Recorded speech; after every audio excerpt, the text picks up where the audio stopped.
In this lesson, I'm going to show you how you can add images into your HTML. So images are really easy to add. You can either add local images or you could add online images. So all you need to do is know the actual source path of the image. And the image tag, so I'm going to place this brand new one here, and it's just img. And then similar to what we were doing down here with the hyperlink, we need to specify a source. So src to specify the source, and this is where we enter in the path to the image. So I do have some images located directly within that file structure that I have. So if I open this up, I can see that I've got a folder called images, and I've got an image called new. So this is a PNG image. So all I need to do is enter in that path, new.png. And always make sure that your path is correct in order to access the image. So now when I go out and refresh the page, there's my image.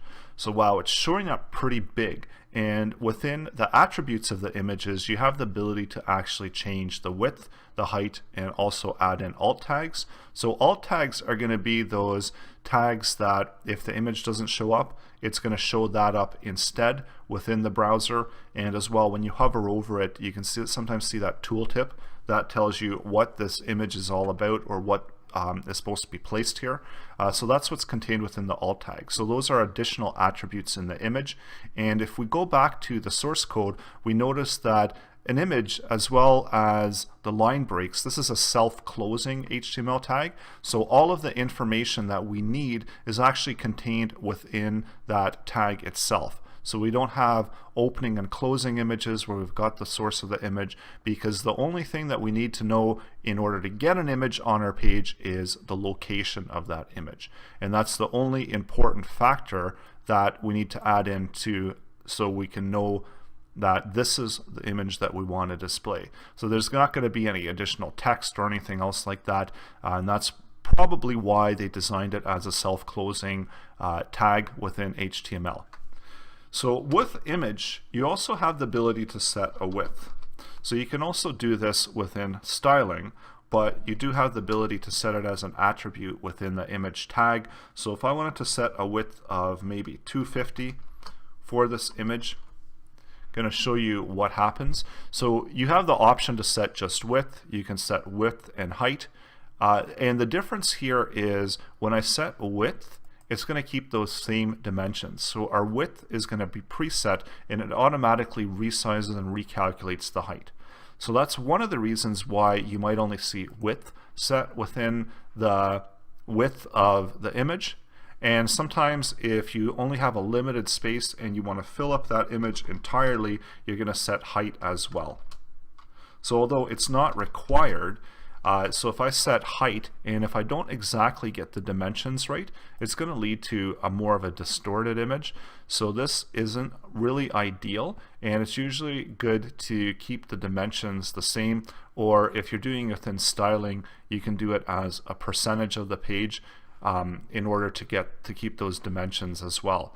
So there's a few different options for that, but this is by default. Usually I'll only set the width if I am setting a width within the value, because I don't want to lose that actual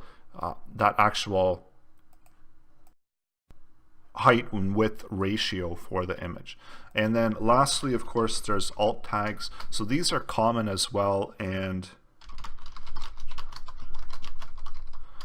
this is where you place information about that image. So if I refresh it, now I've got my alt tag in there, and if this image wasn't to show up, then we would just see that alt tag information.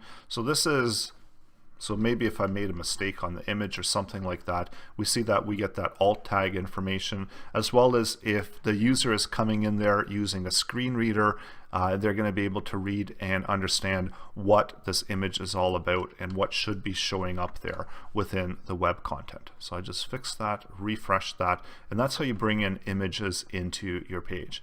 So within the next lessons, we're going to go over tables, and then we're going to finish off with forms. So tables, they're going to again be similar to the way that we're doing lists, where we have an outer parent and then we list out all of the different functionality of how we want it displayed, the structure of how we want it displayed within those table tags. And then with forms, there's quite a lot that can be done with forms. So I'm going to be showing you that and going over that in the upcoming lessons.